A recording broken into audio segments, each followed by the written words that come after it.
Welcome to Surya's TV. Good evening news. Chandrababu Naidu Manisha లేదా శాడిస్టా అని YS Jaganmohan Reddy అన్నారు. ప్రతి నెల 1వ తారీఖు వచ్చేలోపు సెలవు దినమైన అవ్వాతాతల ముఖంలో చిరునవ్వులు చూస్తూ వాళ్ళ చేతిలో పింఛన్ పెట్టే వాలంటీర్లపై చంద్రబాబు కుట్ర పన్నాడు అని అన్నారు. ఎంతగా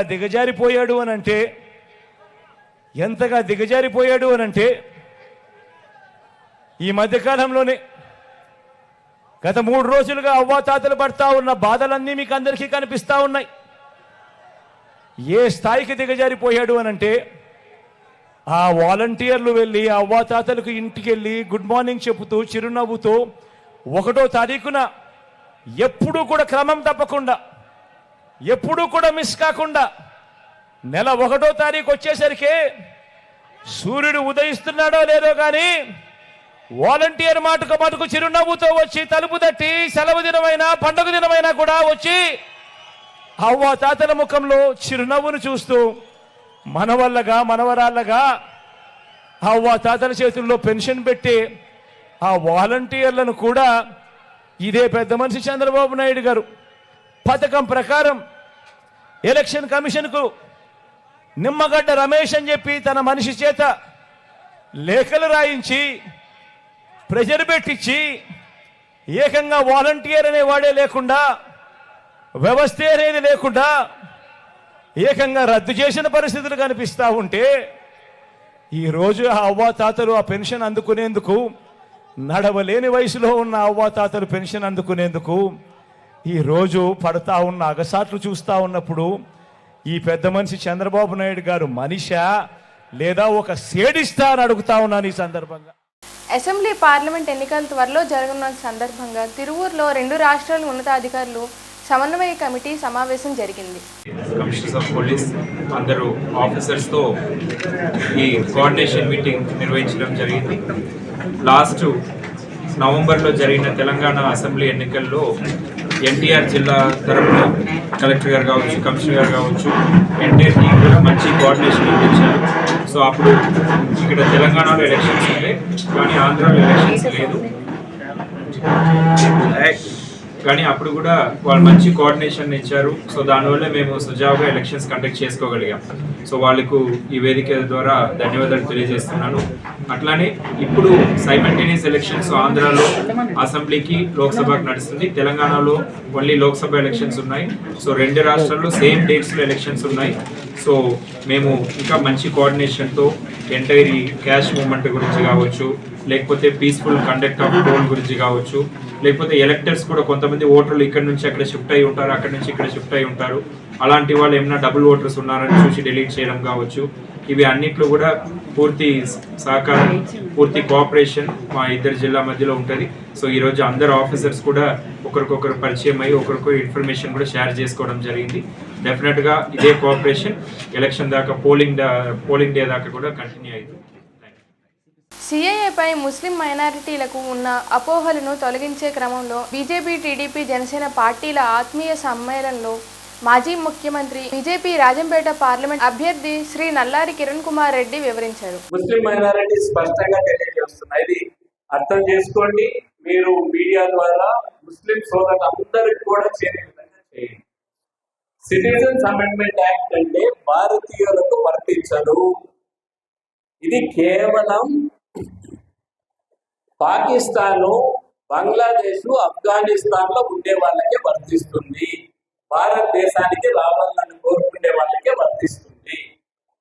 పాకిస్తాన్ లో మన పార్టీషన్ అయినప్పుడు, పాకిస్తాన్ ఇండియా పార్టీషన్ అయినప్పుడు 21% హిందూస్ ఉన్నారు. 21% హిందూస్ ఉన్నారు.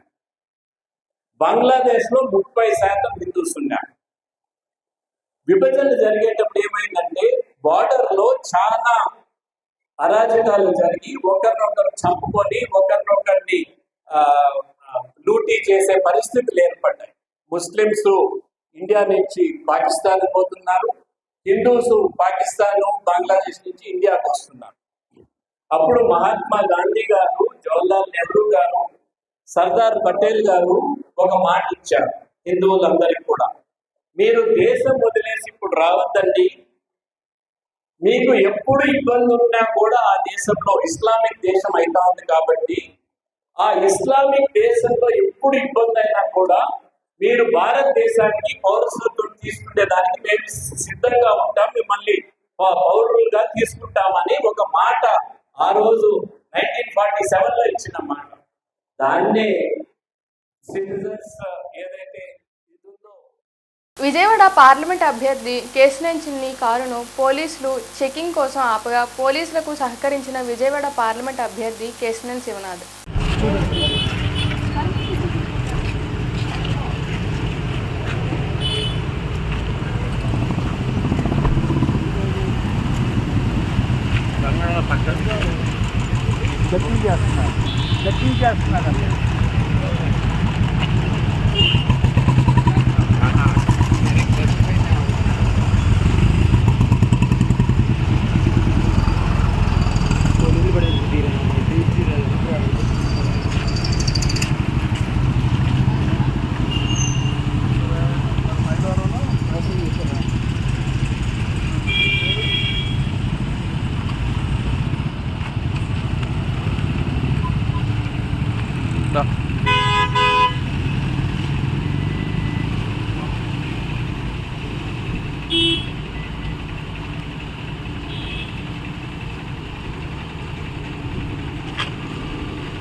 చంద్రబాబు ఉద్దేశం ప్రజలకు మంచి చేయడం కాదు, ఎన్నికల్లో ఎలాగైనా గెలిచినా బయటపడాలన్నదే ఆలోచన.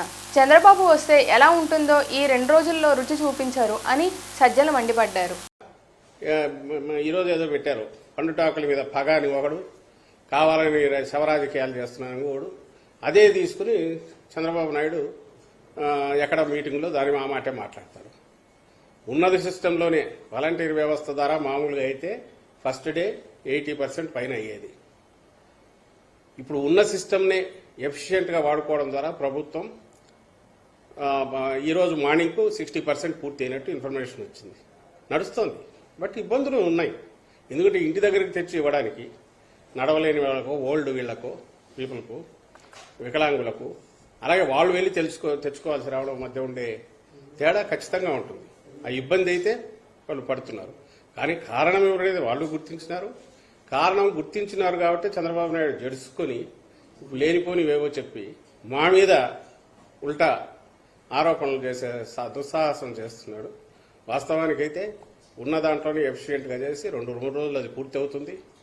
వీళ్ళు ఈరోజు మాకు ప్రభుత్వానికి గుర్తు చేయాల్సిన అవసరం లేదు. ఇక్కడ ఇంతమంది ఉన్నారు, అక్కడ అంతమంది ఉన్నారు, వాళ్ళతో చేయించవచ్చు కదా, వీళ్ళతో చేయించవచ్చు కదా, ఇవన్నీ చెప్పాల్సిన అవసరం లేదు. అడ్డం కొట్టింది నువ్వు. దానికి నువ్వు ఎంత సంజాయిషి ఇచ్చినా ఎవరైతే అంగీకరించరు. జనం ఆల్రెడీ అర్థం చేసుకున్నారు. రేపు అది ఎన్నికల్లో కూడా అది కనపడుతుంది. అందరికీ తెలిసింది. అక్కడ ఎవరో ఆ అభ్యర్థి తను ఓపెన్గా అన్నాడు, కానీ వీళ్ళు కూడా అంతకుముందు అదే అన్నారు. వీళ్ళు ఈ మాటలు అన్నవి ఎప్పుడైతే దీన్ని గుర్తించినప్పుడు వీళ్ళు అన్నారు. ఈరోజు ఎప్పుడైతే అది ఒకసారి ఆ ఆగ్రహం, ఆ కోపం సునామీ మాదిరి వచ్చి మీద పడుతోంది, ప్రజా ఆగ్రహం అంతా చవి చూడాల్సి వస్తుంది. మామూలుగా చిత్త కొట్టరు, జనం మామూలుగా కొట్టరు, ఎన్నికలు 4 రోజుల్లో ఉన్నాయని భయం పెట్టుకుందో అప్పుడు ఈ సాకులు ఏవో చెప్తున్నారు, మా మీద ఇది చేయాలని ప్రయత్నం చేస్తున్నారు తప్ప ఇంటెన్షన్ అయితే క్లియర్. ఒకటి, చంద్రబాబు నాయుడు కానీ ఆయన గ్యాంగ్కి కానీ జగన్మోహన్ రెడ్డి గారు ఏర్పాటు చేసిన సిస్టమ్స్ వల్ల ప్రజలకు మంచి జరుగుతున్నందువల్ల ఆ బ్లెస్సింగ్స్ ఆయనకు ఖచ్చితంగా పూర్తి ఉన్నాయి. వీటిని మేమేమీ చేయలేమనేది బలంగా పడిపోయింది. ఆ సమయంలో దాన్ని ఎలాగో ఆ జనంలో ఉండే ఇది ఆపలేరు కాబట్టి ఏదైతే కారణమని వాళ్ళు అనుకుంటున్నారో ఎందుకు ఆ సిస్టమ్ను దెబ్బ కొడితే 3 సార్లు మార్చేసరికి జోగి రమేష్ మానసిక పరిస్థితి బాగోలేదని పెనమలూరు అసెంబ్లీ అభ్యర్థి బోడే ప్రసాద్ అన్నారు. వైసీపీ కార్యకర్తలు వేధిస్తూ ఉంటే అక్కడికి వచ్చి బాలుడు అడ్డుకుంటే నోట్లో గుడ్డలు కుక్కి పెట్రోల్ కెరోసిన్ పోసి తగలబెట్టి చంపారు. ఆ రోజు అమర్నాథ్ గౌడ్ గుర్తుకు రాలేదా? ఆ రోజు జగన్మోహన్ రెడ్డి నువ్వు ఎందుకు ప్రశ్నించలా? అతని దగ్గరికి ఎందుకు వెళ్ళి పరామర్శించాల? ఏదైనా శవం దొరికితే వాళ్ళు శవ రాజకీయాలు చేయాలి అంటే ఇది సరైన పద్ధతి కాదు. గో బ్యాక్ అంట శవం దగ్గర. మేమన్నా మాట్లాడామా? చంద్రబాబు నాయుడు గారిని దూషించినప్పుడే అతన్ని ఎదుర్కొనడం జరిగింది. మా కార్యకర్తలందరూ కూడా అడ్డుకోవడం జరిగింది. శవం దగ్గర ఏమి మాట్లాడకూడదు అని చెప్పి మా వాళ్ళందరినీ కంట్రోల్ చేయడం జరిగింది. ఎప్పుడైతే నోరుసారి చంద్రబాబు నాయుడు గారి మీద మాట అన్నారో మా వాడు తిరగబడటం జరిగింది. సంస్కారం ఉండాలి. కుటుంబ సభ్యులు బాధలో ఉంటే జగన్మోహన్ రెడ్డి జిందాబాదా, జోగి రమేష్ జిందాబాదా? సిగ్గున్నా నీకు? ఒకటే చెప్తా ఉన్నా, నీకు దమ్ము ధైర్యం ఉండి ఎన్నికల్లో పోటీ పడాలి అంటే ప్రజలకు దగ్గరగా వెళ్ళి ఓట్లడుగు, కానీ ఇలాంటి శవ రాజకీయాలు చేయమాకు. విజయవాడ క్రీస్తురాజపురంలో తూర్పు నియోజకవర్గ జోనల్ ఎన్నికల కార్యాలయంను దేవినేని అవినాష్తో కలిసి ఎంపీ కేశినేని నాని గురువారం ప్రారంభించారు. మన అవినాష్ ఎట్లాగో సంక్షేమం జగన్మోహన్ రెడ్డి గారు చేస్తున్నారు, అభివృద్ధి అవినాష్ చేశాడు. అట్లాగే ఈ ప్రాంత ప్రజలందరూ కూడా ఇవాళ అవినాష్ని ఎమ్మెల్యేగా చూడాలని ఒక కోరికతో ఉన్నారు. మీరు కూడా చూస్తున్నారు ఈ చంద్రబాబు గారి యొక్క నైజం. పేదల పట్ల ఆయన ప్రవర్తన ఎట్లా ఉందో, వృద్ధుల పట్ల పేదవారి పట్ల ఆయన చులకన భావన ఎట్లా ఉందో, ఇవాళ పెన్షన్దారులందరికీ కూడా ఇబ్బంది పెట్టే పరిస్థితిని కల్పించారు చంద్రబాబు నాయుడు. ఎన్నికల కమిషన్కు ఫిర్యాదు చేసి వాలంటీర్లను ఆపించి మరి పేదలకి పెన్షన్లు అందకుండా చేసినటువంటి దుర్మార్గుడు చంద్రబాబు నాయుడు.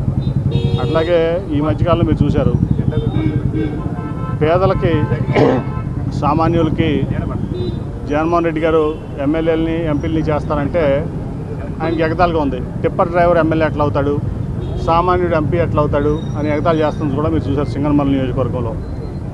పేదల పట్ల ఒక చిన్న చూపు చంద్రబాబు నాయుడికి, అది మరొకసారి రుజువైంది. అట్లాగే వృద్ధుల పట్ల, పెన్షన్దారుల పట్ల, ముఖ్యంగా వాలంటీర్ల పట్ల ఆయన చేస్తున్నటువంటి కార్యక్రమాలు కూడా ఈ ప్రజా వ్యతిరేక కార్యక్రమాలన్నీ మనం చూస్తున్నాం. కాబట్టి ప్రజలు చంద్రబాబు నాయుడు గారికి ఈ ఎన్నికల్లో ఇంటికి పంపించేటువంటి కార్యక్రమం చేస్తారు. ఎందుకంటే ఆయన ఇల్లు కూడా తెలంగాణలో ఉంది, అక్కడెక్కడ లేదు. కాబట్టి ఆయన ఖచ్చితంగా 24 ఈ ఎలక్షన్ అయిపోయిన తర్వాత రిజల్ట్ రాగానే. ఎంపీ కేశినేని నాని ఒక స్కామర్ అని టీడీపీ పోలిట్ బ్యూరో సభ్యులు బోండా ఉమా తీవ్ర ఆగ్రహం వ్యక్తం చేశారు. అతను విచక్షణకే వదిలేస్తానన్నా, ఎందుకంటే నేను మాట్లాడితే చాలా మాట్లాడచ్చు, కానీ నాకు కొన్ని పరిధులు ఉన్నాయి. ఇవాళ ఎన్నికల కోడ్ అమల్లో ఉంది. అతను ఒక స్కామర్. దొంగ బళ్ళు నెంబర్లు తిప్పి ఒక బండికి ట్యాక్స్ కట్టి 4 బండ్లు తిప్పినప్పుడు బాలసుబ్రహ్మణ్యం ఏదైతే ట్రాన్స్పోర్ట్ కమిషనర్ ఉన్నాడో ఆయనే కేసు పెట్టి లోపలేసే పరిస్థితి వచ్చిన రోజున ఆయన మీదకి గొడవకి వెళ్ళి ఆయన ఆ గొడవలో మమ్మల్ని అందరూ కూడా తీసుకెళ్ళే పరిస్థితి ఇవాళ కేశినేని నానిది. మేము అడుగుతూ ఉన్నాం, నీ ప్రాపర్టీలన్నీ అటాచ్మెంట్లో ఉన్నాయి, ఎన్పిఐ అయిపోయి ఉన్నాయి, నీవెన్ని ఆస్తులన్నీ బ్యాంకు లోన్లలో ఉన్నాయి. నీకు ఇవాళ దిక్కుతోచని స్థితిలో ఇతరుల మీద మాట్లాడుతూ ఉన్నావు. కాబట్టి అతని వ్యాఖ్యలకి విలువ లేదు. రేపు అతనికి ఎన్నికల్లో డిపాజిట్ కూడా రాదు. ఈ వార్తలు ఇంతటితో సమాప్తం.